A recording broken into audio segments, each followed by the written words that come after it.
네, 가장 큰 건 아무래도 불확실성일 겁니다.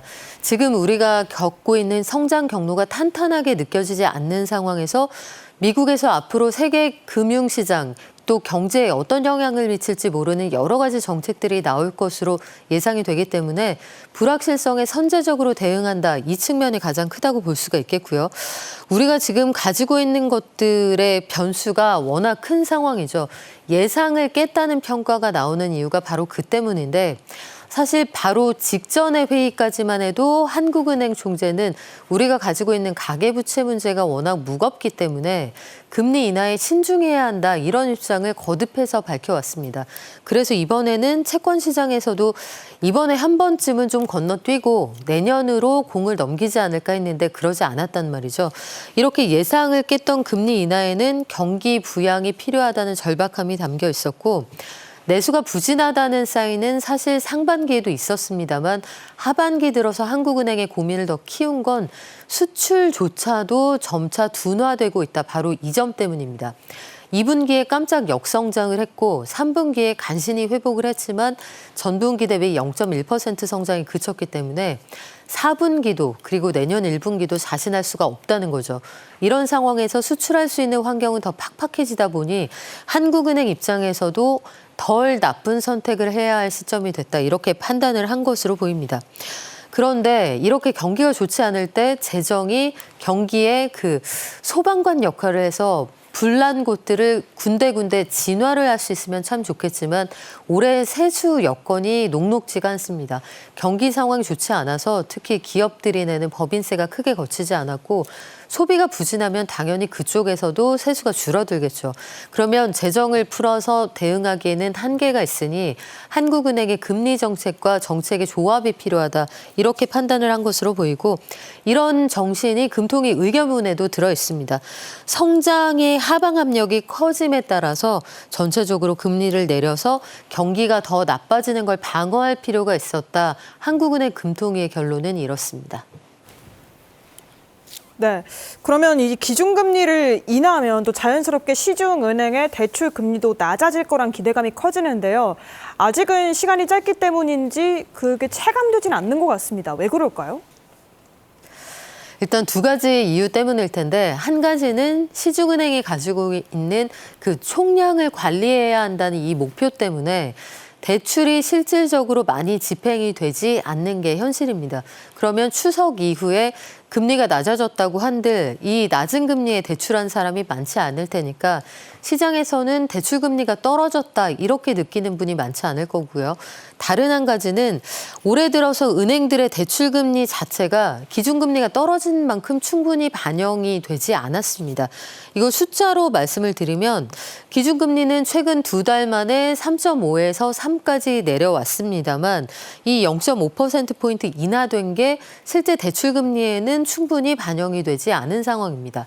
기준금리의 추이를 보면 꼭대기까지 올라갔다가 지금 계단식으로 내려오는 게 분명히 눈에 띄는데 시중은행의 대출금리는 10월까지 오히려 상승했단 말이죠. 10월의 금리 인하 이후에 가계대출의 금리를 보면 10월의 가계대출 일반 금리의 경우에는 한 달 전보다 0.31%포인트 올랐습니다.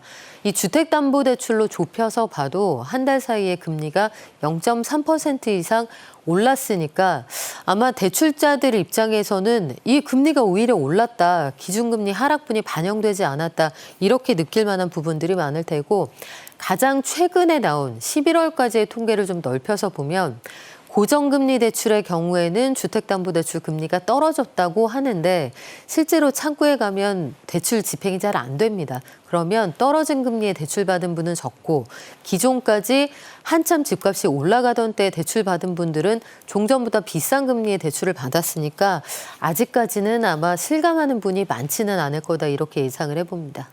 기준금리가 이렇게 2번 연속으로 떨어지면서 시중은행의 예적금 이자도 계속해서 내림세를 보이고 있습니다. 어떻게 생각하면 대출금리는 아직 안 떨어졌는데 예적금 이자는 좀 빨리 떨어지는 것 같기도 하고요. 어떻게 전망하십니까? 네, 실제로 그렇습니다. 이게 느낌에 그치면 참 좋을 텐데 네. 시중은행이 금리가 내렸다 하면 예적금 금리부터 잽싸게 내리는구나 이런 느낌이 실제로 통계에도 반영이 되거든요. 구체적으로 말씀을 드리면 이번 달 2일을 기준으로 할 때 전체적으로 19개 은행이 판매하고 있는 정기예금의 금리가 보통은 2%대 초반대입니다.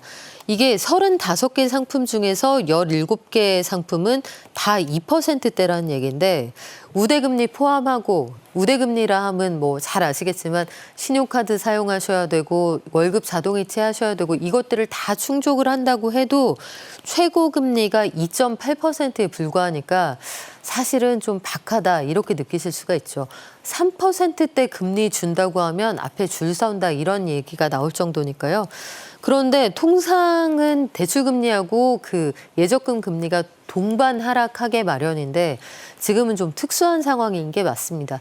대출 관련해서 총량 규제도 있고 우대금리가 많이 사라져 있기 때문에 대출금리는 뚝 떨어지지 않는데 M1 예적금 금리만 너무 떨어지는 거 아니냐. 소비자들은 충분히 불만을 가질 만한 상황이고요.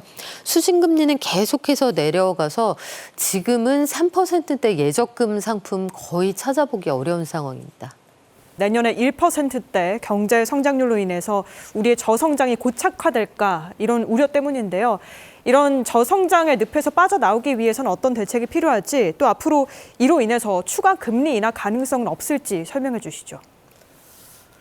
네, 한국은행이 분명히 가지고 있는 입장은 필요에 따라서 그러니까 특정한 수준이 아니라 필요에 따라서 환경이 원한다면 필요할 때 금리를 내리겠다는 점은 분명히 하고 있습니다. 또 내년에 정부가 보다 적극적인 재정 정책을 펼치겠다 이런 부분에 대해서도 거듭해서 강조를 하고 있는 상황인데 내수 부진 속에서 수출이 지금 둔화되고 있기 때문에 사실은 내년에도 트럼프 2기가 시작되고 나면 금리 인하의 요구는 더 거세질 것으로 보입니다. 내년에 GDP 전망치를 보면 우리가 종전보다 낮은 1% 후반대로 지금 한국은행도 내려잡았고 국내외 여러 기관들이 내려잡고 있는 상황인데 그동안 대미 경상수지 흑자가 컸던 나라들은 수입을 늘리는 방식으로 통상 마찰을 줄일 수밖에 없는 그런 환경이 될 겁니다. 그러면 성장세가 내수도 받쳐주지 않고 수출도 시원치 않은 경우에 우리가 돈을 풀어서 경기를 부양할 수밖에 없는 상황에 내몰리게 된다는 뜻이거든요. 거기까지 가지 않으면 좋겠지만 아마 지금 거의 대부분의 제조업 강국들이 이런 선택을 피해가기 어려운 상황일 겁니다. 그리고 관세 전쟁이 사실은 어디까지 격화될지 아무도 예상할 수가 없습니다. 트럼프 당선인이 100%다, 80%다, 60%다 계속해서 굉장히 높은 세율을 언급하고 있기 때문에 중국에 판매하는 게 많은 우리로서는 어떤 장단에 춤을 춰야 할지 그때그때 판단하게 되는 그런 기로에 서는 순간이 많을 테고 미국과도 마찬가지일 겁니다. 그래서 자동차 수출 이런 것들이 올해만큼 좋지는 않을 것으로 보이고요. 국내적으로도 보면 금리가 빨리 내려가지 않을 경우에는 소비가 지나치게 위축된다. 이 부분에 대한 고민이 있을 겁니다.